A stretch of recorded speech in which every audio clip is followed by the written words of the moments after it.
কাল করব কি পরে করব এমন কথা বলে আমরা কম বেশি সবাই নিজেদের সময়কে অবহেলা করি আর মোবাইলে ঘন্টার পর ঘন্টা স্ক্রল করতে করতে কত সময় যে হারিয়ে ফেলছি সেটার খবরও রাখি না।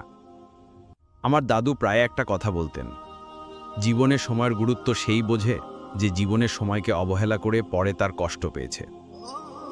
সময় শুধু ঘড়ির কাঁটার মধ্যেই সীমাবদ্ধ নয়, এটাই আমাদের ভাগ্য, আমাদের ভবিষ্যৎ গড়ে তোলে। যে সময়ের কদর করে সে পৌঁছে যায় সাফল্যের শিখরে, আর যে সময় নষ্ট করে সে পুড়ে যায় আফসোসের আগুনে। তাই যদি তুমিও চাও তোমার জীবনে কোনো সুযোগ যেন হাতছাড়া না হয়, তাহলে মন দিয়ে এই গল্পটা শোনো। এটা শুধু একটা গল্প নয়, এটা একটা সতর্ক বার্তাও বটে। একবারের কথা, এক ছোট্ট গ্রামে এক খুবই অলস ছেলে বাস করত। সে সবসময় গুরুত্বপূর্ণ কাজগুলো দেরি করে করত, আর এই কারণে পড়াশোনা ও জীবনের অন্যান্য দিকেও সে পিছিয়ে পড়েছিল। তার পরিবার ও শিক্ষকরা বারবার তাকে সময়ের মূল্য বোঝাতে চেষ্টা করেছিল, কিন্তু সে কিছুই শোনে না। সে তার ভবিষ্যৎ নিয়ে একদমই চিন্তিত ছিল না, এবং সে প্রায় অপ্রয়োজনীয় জিনিসে সময় নষ্ট করত। একদিন সেই গ্রামে এক জ্ঞানী মানুষ এলো, যিনি তার জ্ঞান ও বুদ্ধিমত্তার জন্য খুবই বিখ্যাত ছিলেন।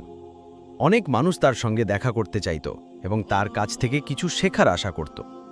সেই অলস ছেলেটিও ভাবল, যদি তিনি তাকে কিছু জীবন পাড়া দেন, তাহলে হয়তো সেও তার বন্ধুদের থেকে এগিয়ে যেতে পারবে। একদিন সে দেখল ওই জ্ঞানী লোকটি পার্কে কিছু লোকের সাথে কথা বলছেন। লোকজন চলে গেলে সে জ্ঞানী লোকটির সামনে গেল এবং বলল, অনুগ্রহ করে আমাকে সাহায্য করুন। আমি নিজেকে এক ব্যর্থ মানুষ হিসাবে মনে করি। আমি আমার বন্ধু ও সহপাঠীদের তুলনায় সব ক্ষেত্রেই পিছিয়ে আছি। আমিও সফল হতে চাই। দয়া করে আমাকে বলুন আমি কিভাবে এগিয়ে যেতে পারি। জ্ঞানী লোকটি তার দিকে মায়াভরা দৃষ্টিতে তাকিয়ে বললেন, বাছা, তুমি এই সমস্যায় পড়েছ কারণ তুমি সময়ের মূল্য বোঝো না। তুমি সব সময় কাজ ফেলে রাখো আর অমূল্য মুহূর্তগুলো নষ্ট করো। আমি তোমাকে একটা গল্প বলি যা তোমাকে সময়ের গুরুত্ব বুঝতে সাহায্য করবে। ছেলেটি মন দিয়ে শুনতে লাগল। জ্ঞানী লোকটি বলতে শুরু করলেন, এক সময়ের কথা, এক রাজা ছিলেন যিনি খুব দয়ালু ও উদার ছিলেন। তিনি তার প্রজাদের খুব ভালোবাসতেন এবং সবসঙ্গে তাদের সাহায্য করতেন। একদিন তার এক পুরনো বন্ধু আসলো তার সঙ্গে দেখা করতে, যে কিনা একসময় তার সহপাঠী ছিল। সেই বন্ধু ছিল গরিব, বেকার, আর এজন্য সমাজে তার কোনো সম্মানও ছিল না। সে সবসময় তার দুর্ভাগ্যের অভিযোগ করত এবং তার সমস্যার জন্য অন্যদের দোষারোপ করত। রাজা তাকে চিনতে পারলেন এবং তার জন্য মন খারাপ করলেন। তিনি বন্ধুকে কাছে ডাকলেন এবং জীবনের অবস্থা নিয়ে জিজ্ঞাসা করলেন।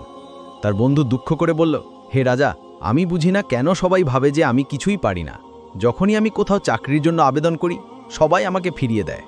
আমার সমালোচকরা সবার কাছে বলে বেড়ায় আমি নাকি সময় মতো কোনো কাজ করি না। এখন আমি কি করব বুঝতে পারছি না। রাজা বললেন, চলো একটা চুক্তি করি। আজ সূর্যাস্তের আগে তুমি আমার রাজকোষ থেকে যত খুশি সোনারত্ন নিতে পারো, আর সবটাই তোমার হবে। বন্ধু খুব খুশি হলো এবং রাজাকে ধন্যবাদ দিল। সে ছুটে বাড়ি গেল এবং তার স্ত্রীকে খবর দিল। স্ত্রীও খুব খুশি হলো এবং বলল, তুমি এখনই যাও, আরও সোনারত্ন নিয়ে এসো। কিন্তু সে বলল, আমি এখনই যেতে পারবো না, আমার খুব ক্ষুধা লাগছে, আগে কিছু খেয়ে নিই। স্ত্রী তাড়াতাড়ি খাবার তৈরি করল, আর সে আরাম করে খেয়ে নিল আর ভাবল তার হাতে অনেক সময় আছে। খাওয়ার পর তার ঘুমও পাচ্ছিল, তাই সে ভাবল একটু ঘুমিয়ে নিই, পরে রাজকুশে যাব। সে শুয়ে পড়ল, কিন্তু সে বড়লোক হওয়ার স্বপ্ন দেখতে দেখতে ঘুমে বিভোর হয়েছিল। 2 ঘন্টা পর তার স্ত্রী তাকে ডেকে তুলল। যখন জেগে উঠল, তখন সে দেখল এখন মাত্র দুপুর।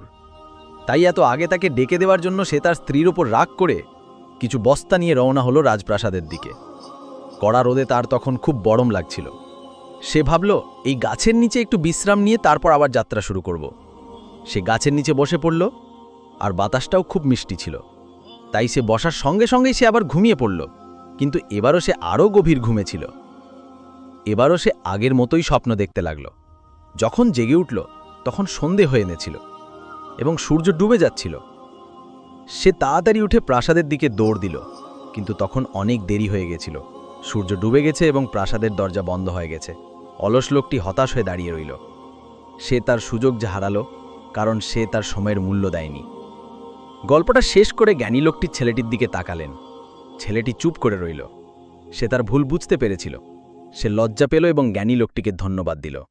তখনই সে প্রতিজ্ঞা করল সে বদলে যাবে এবং বুঝতে পারল যে সময় অমূল্য, এটিকে নষ্ট করা উচিত নয়।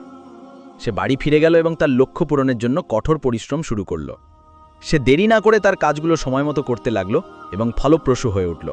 তার পরিবার ও বন্ধুরা তাকে সম্মান দিতে লাগলো এবং সে সুখী হয়ে উঠল। মনে রাখবেন, বাস্তব জীবনেও সময় সোনার চেয়েও বেশি মূল্যবান। এটি আমাদের সবচেয়ে দামি সম্পদ।